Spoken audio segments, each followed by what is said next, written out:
Hi guys, it's Hila here from Saturday Night Stitch, and today's video sew along is for the toaster sweater from Sew House 7. I'm gonna be making it in a French terry in pink. Just so you know, I kind of use different sewing techniques, a mix of industrial sewing techniques as well. So the way that I do my sew along might be slightly different to the instructions. So I do suggest that you just quickly watch it through so that you don't get a bit confused, because some things seem like they're not going to make any sense until they actually make any sense. Anyway, I hope you enjoy the tutorial, and remember to subscribe. I put out sewing related content, whether it's like sew and tells or sew alongs or just, random. Okay, today we're sewing up the toaster sweater, and we're using a French terry fabric. I've actually got two slightly different shades of pink here, but the difference is really very subtle. So first off, it's already been cut out. It's very simple and straightforward to cut out, and I'm about to load up my overlocker. So these are the threads that I'm going to use, and this is the one that I'm actually going to be using on the sewing machine. So you go load up your overlocker in the correct color and get your bobbins wound up, set up your sewing machine, and then we'll take it to the next level.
Okay, so this is the French terry.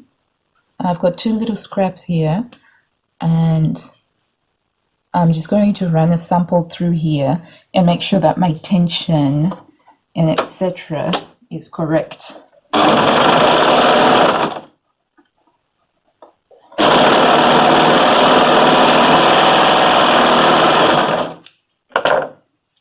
And here we go. Nice and straight. We've got a lovely seam, so I'm happy with that. So I'm going to start sewing now. So the body's back and the body's front are a little bit similar, even though I made sure to notch the double notches on here for the back and the front. I'm still going to use my friction pen to just mark it, so that I don't get lost. Okay, so I've marked it with an X here, so I know that the one that's got the X, that's the back, so that's fine. And you want to make sure, more importantly with your sleeves, that you have double notched the point where it's supposed to be attached to the back. Okay, so now the first thing is we're going to sew up those sleeves. I like to start with the back. That's simply because if any problems pop up, it's the back seams that are affected. I'm going straight onto my overlocker. I'm not going to do a sewing stitch first, because it's a knit fabric, so I can just use an overlocker straight away. But if you want to use your sewing machine and you've got a stretch stitch, you go ahead and you use the stretch stitch. French terry, it doesn't unravel, so if you don't have an overlocker, you don't really have to worry about that. An overlocker is just to make everything look neater, but you can definitely sew this with just your sewing machine by making sure that you're using a stretch stitch on there. If your sewing machine doesn't come with a stretch stitch, you just want to use a zigzag stitch, which allows you to sort of pull and stretch the fabric, which is the natural characteristic of the fabric, without it cracking or popping. So this is what it looks like when you've got raglan sleeves. So this is your seam line for the raglan sleeve. So just to point out, this is the back and that's the front. These are the sleeves, and I'm going to sew the back sleeve seams first, and then I'll do the front last. And that's just simply because if you encounter any unexpected problems, then it's sort of the back that is affected. And so by the time you get to the front, any issues should be resolved. Because sometimes you try it out on a scrap piece of fabric and it's fine, but then sometimes it doesn't work out. So just through my experience, I've just learned to always start sewing on the least important seam. Okay, so we're going to get our pattern pieces, take them over to the overlocker or the sewing machine, and let's sew them up. And so this is what I was pointing out to you. So I'm using a contrasting darker pink for the sleeves, and this one's like a lighter pink for the body's back and the body's front.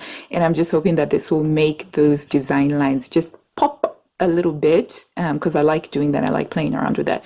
So sometimes it can get a little bit confusing with raglan sleeves. When I started sewing, I found this a little bit confusing, which is why I like laying them out like this, so that I can make sure that I've attached the correct back sleeve seam to the back bodice seam. So what I do is I'll lay them out like this, and then I will do that. Clip it using my Wonder Clip, and just move that to show you the other side, and I'll just do the same on the other side, and then boom, I'm done. That way it's now foolproof. There's no way that I can mix it up. So French terry has got this really cute quality of curling under on the cut edge, so you just always want to make sure at the beginning of the seam that you uncurl it and you make sure that everything is lined up properly. Okay, and then off we go.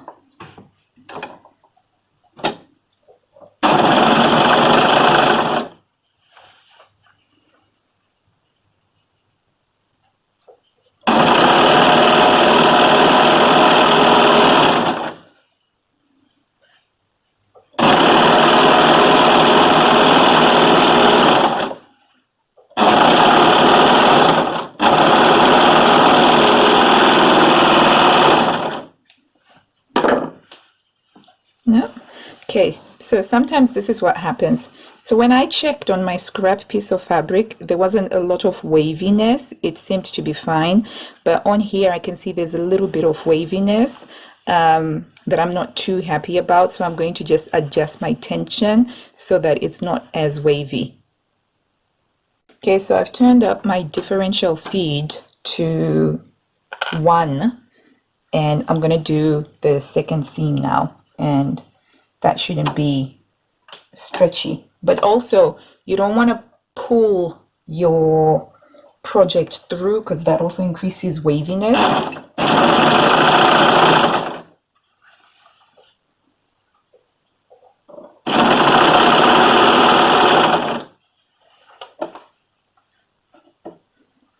That's looking good.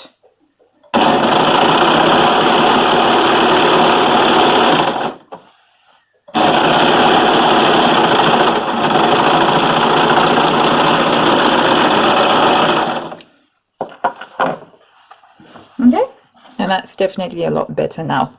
It's not wavy, right?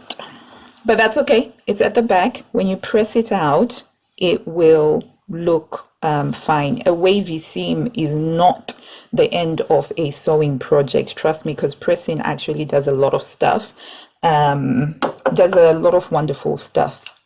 So just gonna cut that off.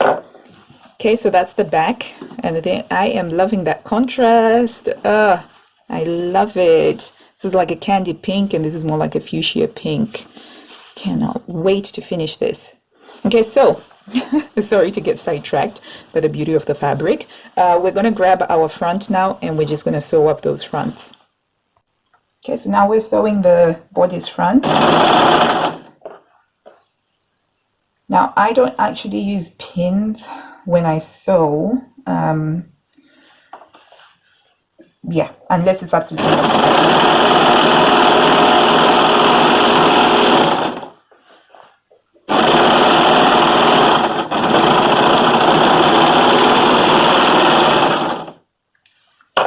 Right, that's that one done.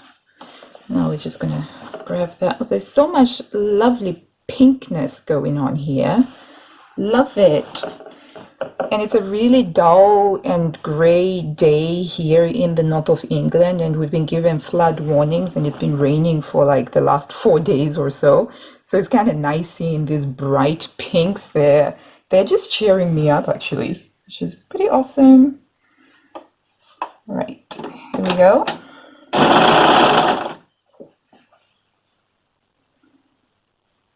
Just clean that out. So you don't want to pull on your fabric when it's going through the overlocker. You're not pulling it.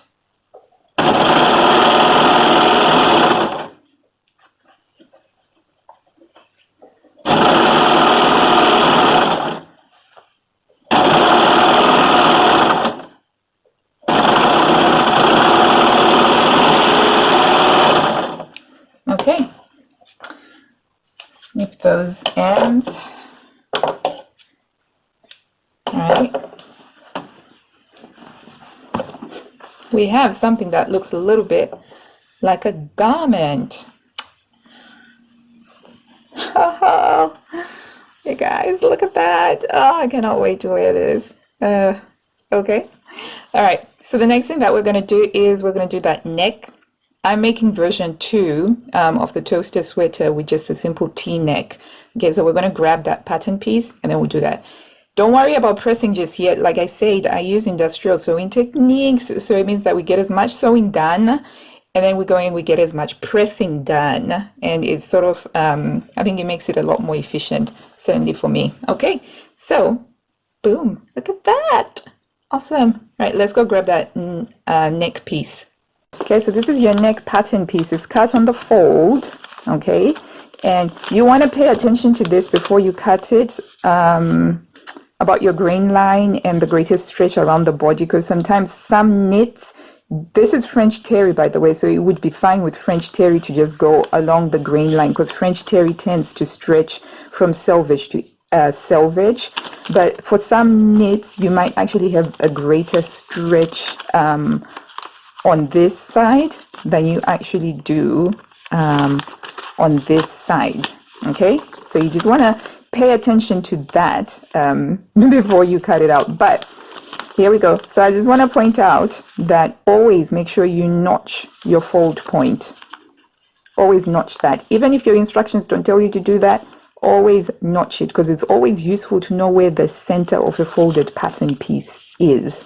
Okay, so this is ready to be taken to the other side.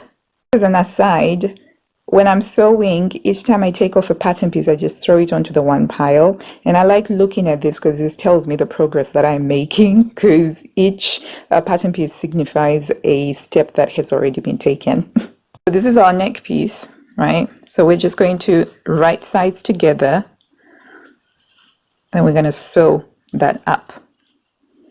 You can use your sewing machine if you want to, or you can use your serger. I'm going to be using my serger, or overlocker as we like to call it here in the United Kingdom. All right. Put it in there.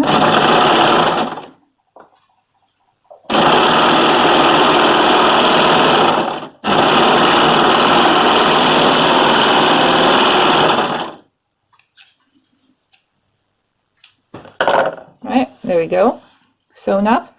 And then what we'll do is we'll turn it right side up. Okay, just going to do a little bit of finger pressing on here. Finger pressing takes you a long way. Okay, so you just like press quite hard on it, and you'll see, well, let me see if I can get my camera to focus here, my phone to focus.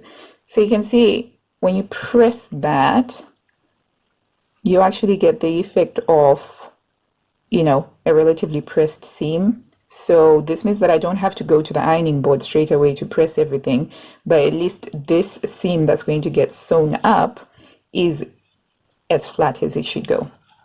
Okay, and then we're going to fold this in on itself, wrong sides together, just like so. Oh, I'm loving that pink, the way that it's just popping. Oh, wow. I cannot wait to finish this and wear this. I'm going to wear this with my dark blue jeans. That'll be so lovely. Look at that. Okay, all right. Okay, stop getting distracted by the color, Hila. Right, so then we have it nicely done up like that. Okay, so remember again, your French Terry's got that tendency of curling up.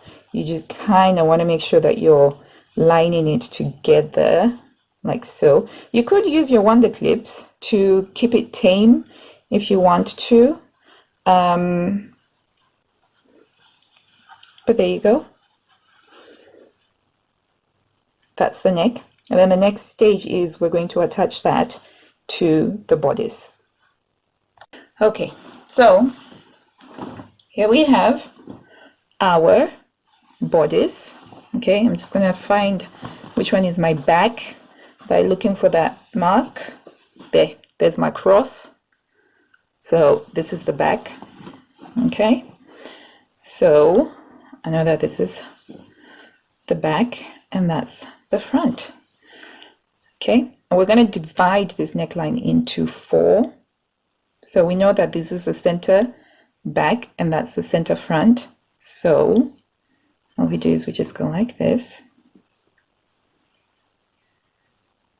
right along that axis.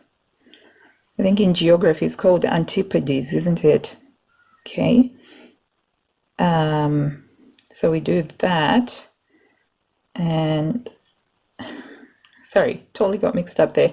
We connect up our center front to our center back, and then we do that so that we're dividing this into 4 equal portions. So then we've got our 4 equal points. So you want to mark this point now. This is where I actually use pins. So I'll mark that. That's a 1/4 point. And that's a 1/4 point. Okay, so I've got the notches to mark the other 1/4 points. Okay, gonna do the same thing with our neck, right? So we've got this seam. This is one of the points.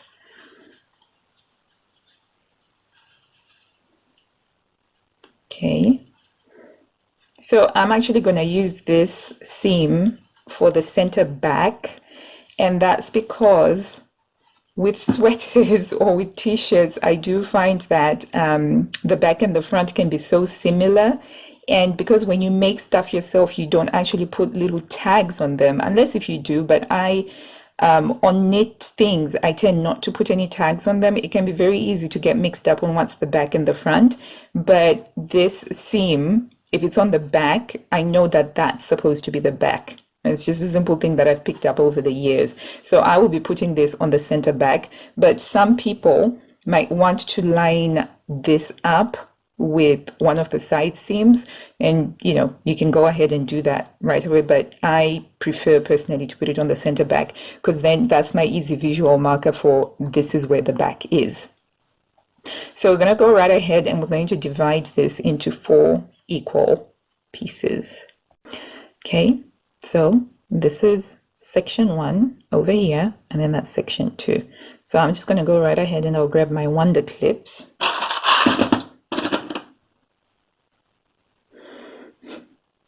And keep it in my old butter tub. I find this very useful. Never throw them out. Okay, and then so this is the other point, and then you're just going to take these 2 points, butt them up against each other, and then you're going to, so because French terry curls up, it can be a little bit fiddly to do this. There we go. And by the way, guys, this is taking longer because I'm actually recording it. But when you're doing this without recording it yourself, this is actually really super fast to do. Okay. And there you have it. 4 equidistant sections. And now we have to attach them. So now we're going to have to attach them. My starting point for the attachment is the center back, because this is where I want my seam to be. And that's just my own personal preference. And so we're going to connect that up. Sorry, let me keep it on the center there. We're just going to connect that up like so and incorporate that into the clip. And then we're going to move on. And then I'll do the center front next, because those are my critical points, really. Okay, got it. Grab it, put it into that wonder clip. And then over here, remove that pin and wonder clip you on. And finally, over here,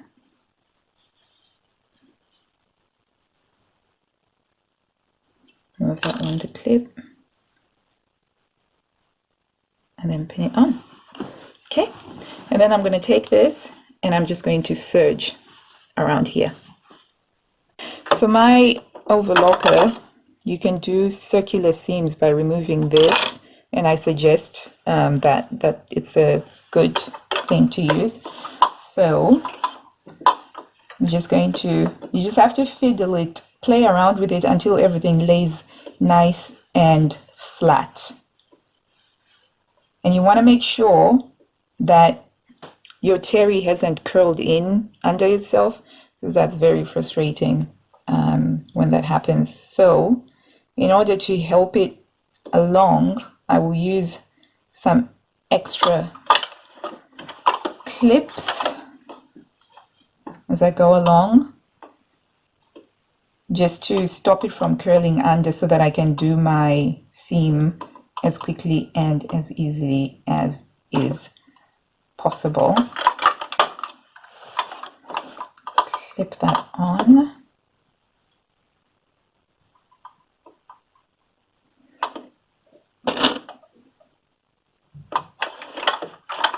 Just to stop them from curling under, right?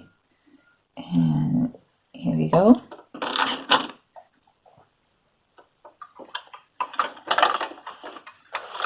Okay,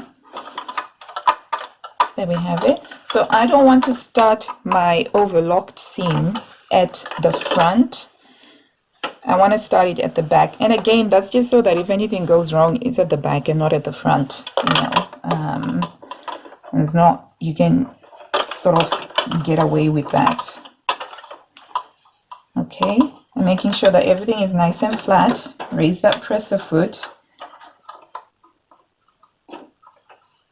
Get that seam under. Okay, I'm going to have to move this so that it doesn't make an awful sound. Right, and then we're just going to overlock without stretching. Remember, you're not pulling, you're just gently guiding it in, just gentle, almost like you're doing, you know, a gentle massage, just gentle pushing through. Right.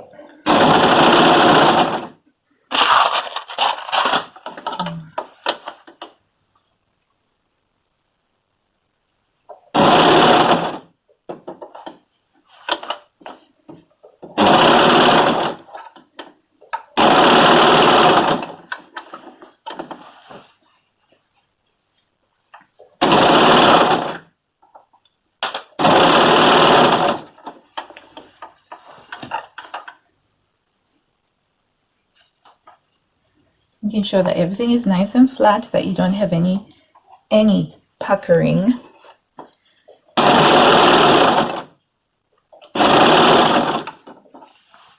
And making sure that that terry hasn't curled under.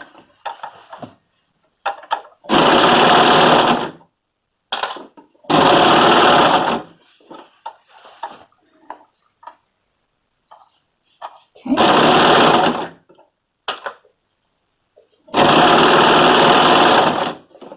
There we go.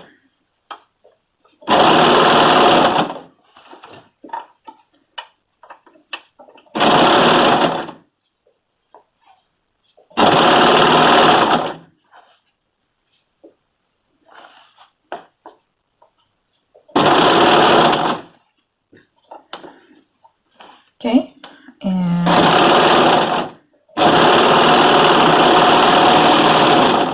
right back where we started. So what I like to do on a circular neck seam is I like to then just reinforce it just by going over again.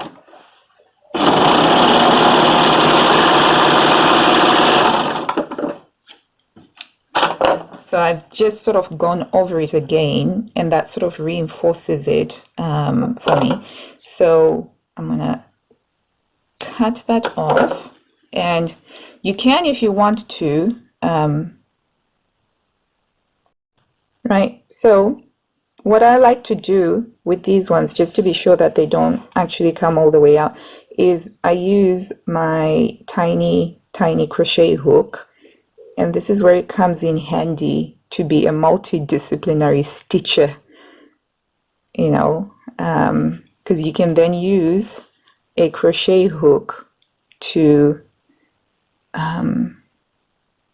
you sort of, oh gosh, this is fiddly. It's not usually this fiddly, but you sort of, you hook it through the seam here. And if you've ever had a fear that, oh my gosh, it's going to unravel, when you do this, you never have to fear that that's going to happen. Okay, so I like to get it through, and I pull it through like that, and then I can cut that. Okay. And then there we have it. Oh my gosh, you guys, look at that. Look at that. It's like fuchsia candy, fuchsia. Oh, this is so awesome. Okay, so at this point, we can now go and do some pressing. So you can press this down and you can press these across.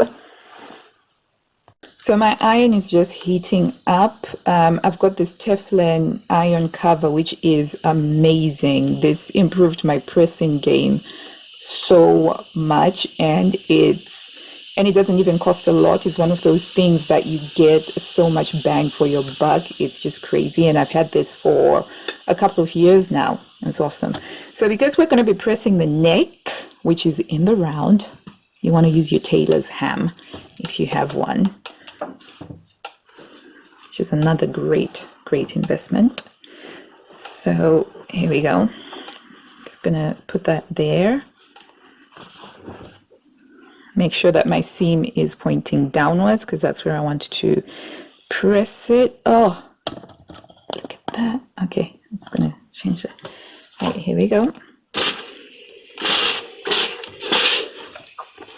So my ironing board is in the deepest, darkest corner of my sewing space. Just nice little press there. Oh, it's coming along so nicely. So if you wanted to, you could do some stitching along the seams. So I've seen there's some people who use a cover stitch machine to do some fancy, I don't know, what do they call top stitching on a cover stitch? some fancy top covering or top cover stitching. But I'm not doing that with this because for me, it's all about the contrasting candy pink and the fuchsia. Okay. So, love it. I love a fabric that responds really well to steam. And this French terry is doing really well. I cannot wait to play around with other colors because I think it's got over 20 colorways. And I'm just having so much fun with this right now. Oh, I can imagine this in a blue, you know, like a turquoise blue with a navy blue. Or even like a white and red for Christmas. Okay, and then we do those seams. And so the next stage after this will be to sew up the under sleeve seam and the side seam in one go. So I'm just going to go right ahead and finish pressing all of these. So this is what we have, nicely pressed. So the next thing is we have to turn it inside out so that we've got right sides together, and we're just gonna serge along there.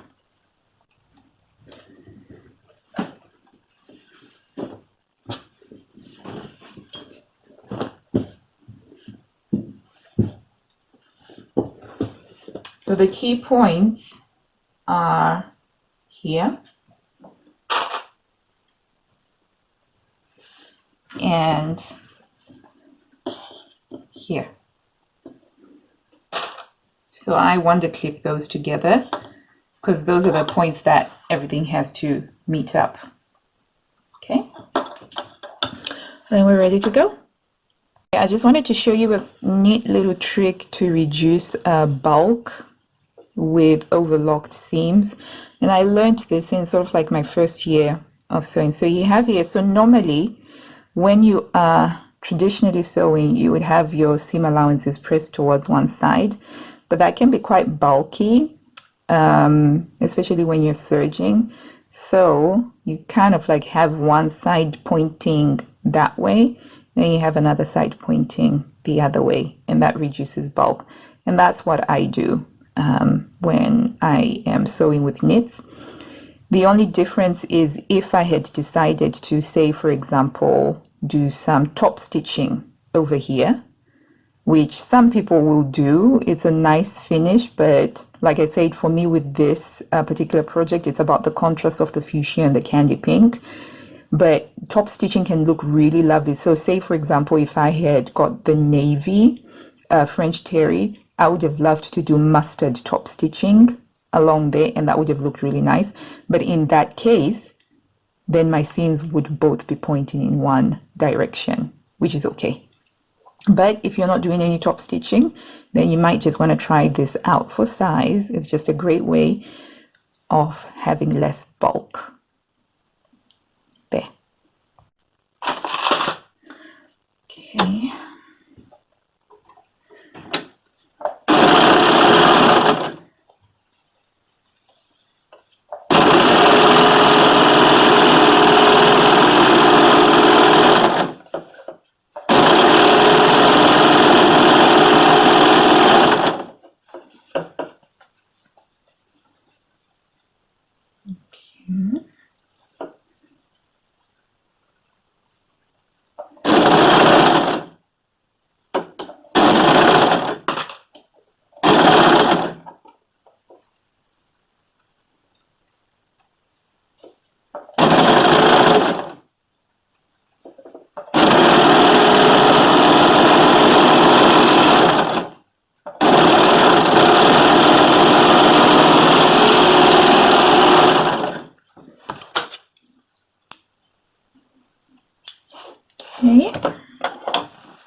Then we're going to do the same on the other side. Ta-da! We have something of a sweater top. At this point, I cannot wait to try this on, so I'm just going to try it on. Look at that! I could totally wear this now, couldn't I? As is. Yeah. Ah, I am loving this so much. And I'm not even finished yet. It's totally wearable. Awesome. Oh, I love it. I love it. I love it. Maybe I should have interfaced this, I guess. But I like how this will keep the chill out. Anyway, next thing is we're going to do the cuffs. And then there's a hemband to go down with it. But, oh yeah. We're just going to do the cuffs next now, and we're going to do the same thing that we did with the neck, which is that we're going to fold them in. We're going to sew up the seam and then we're going to fold them in. Now, critically with these cuffs, right, they're not just a rectangle. As you can see, they're a bit wider at the seam point than they are at the fold point, and that's because they create kind of like a slight funnel shape rather than just like that. They're like that. So you want to just be mindful of that.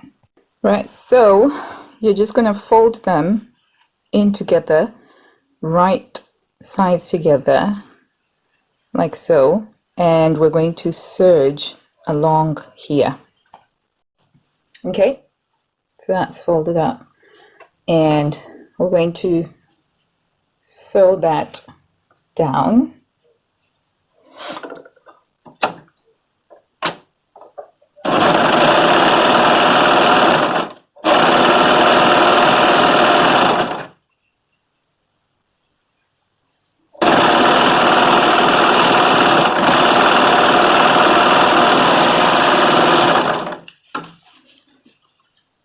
Snip those off.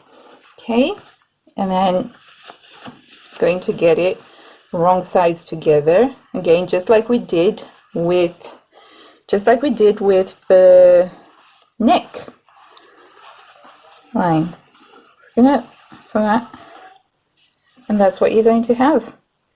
You see, so it's a bit narrower on the bit that goes to the hand, and then it's a bit wider over here. I get it to focus.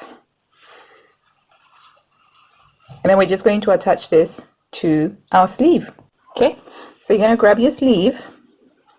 You're going to match your seams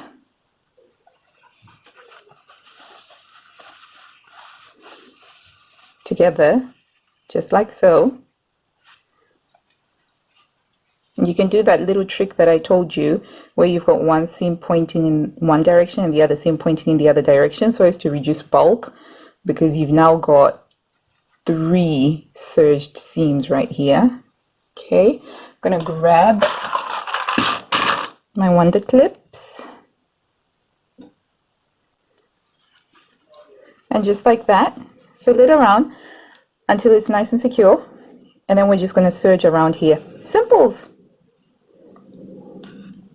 Not sure why my... Okay, so this is not wide enough for me to use my arm thingy, so I have to kind of do this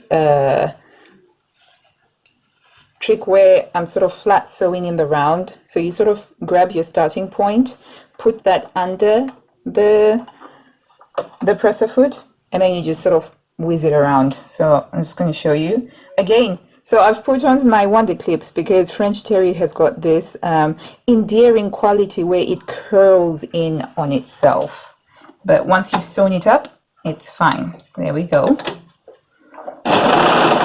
Underneath. And over that thick seam. And then you always want to just be making sure that everything is nice and flat, that you don't have any bumps. And there we go.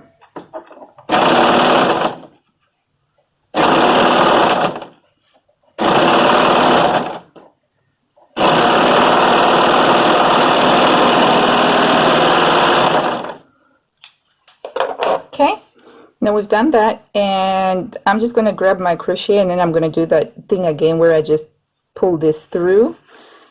But there we go. This is what your sleeve will look like. Okay, and you've got those lined up nicely because you've used your wonder clips. Sorry, this poor lighting here. Okay, and then we're going to do the exact same thing with the hemband, and then that's it, guys. It is done. Could this be the fastest sewing project ever? I don't know. I was recording, so I don't know exactly how long this would take. So I might have to make another one straight away afterwards just to see exactly how long it takes me to make one. Okay, so let's go do the hemband now. Okay, so this is my hemband. Okay, make sure it's not twisted. And then we're gonna overlock. So that's been overlocked. And then we fold it right sides together and we line everything up. And then we're gonna go and put this on our sweatshirt. Okay, so here's our sweatshirt over there, and that's the band. Sorry for the poor lighting. It's winter, we lose light very early, but you get the idea. And then we're going to just attach that, and then that's the final seam that we have to sew.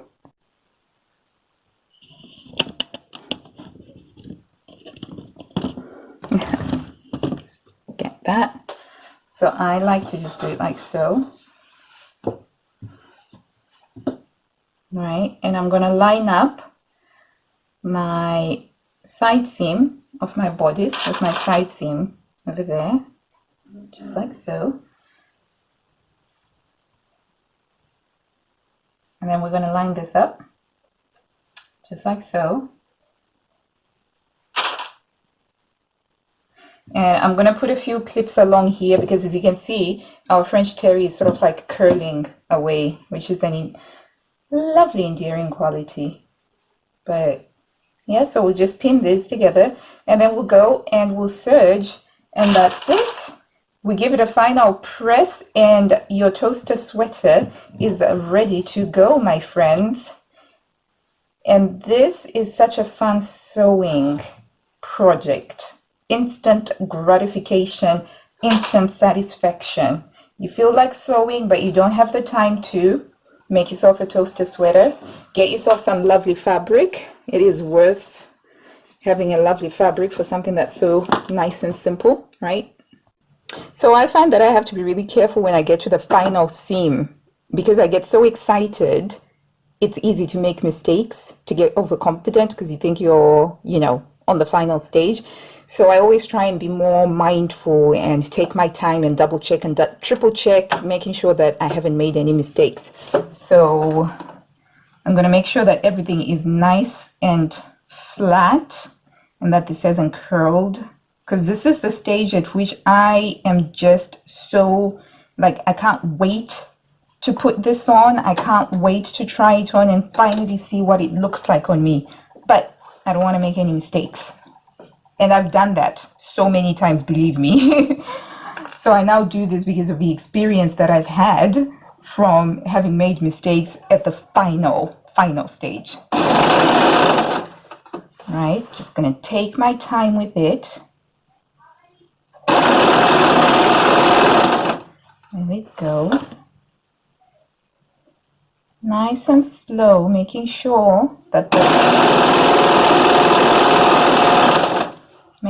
the terry isn't curling under.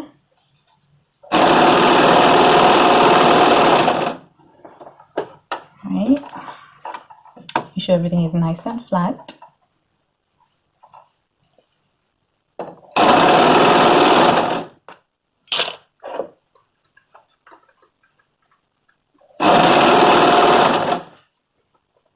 Okay, now we're just going to press it and then it will be ready to be worn. So here we go. This is my toaster sweater. And I love it. I love this so much. I've got so much love for this. I mean, check it out. I'm wearing it with my navy thingies. So you see, even though we had a wavy seam on the back, think anybody's gonna notice that? I don't think so. And even if they do, I just tell them to go suck a lemon. But yeah, I really love this. I just finished doing the photo shoot for the Minerva blog, so this will be up in December. I'll put the link to the blog post down below, but it's a really cold, crisp day out there. But I was nice and warm in my French terry, which is a nice change for a winter photo shoot. Anyway, I really hope that you guys enjoyed this video, that you were entertained, that you had fun, and maybe you even learned something new. And if you did get one of those three, please do give it a big thumbs up down below. And until I see you next time, happy sewing, people. Bye.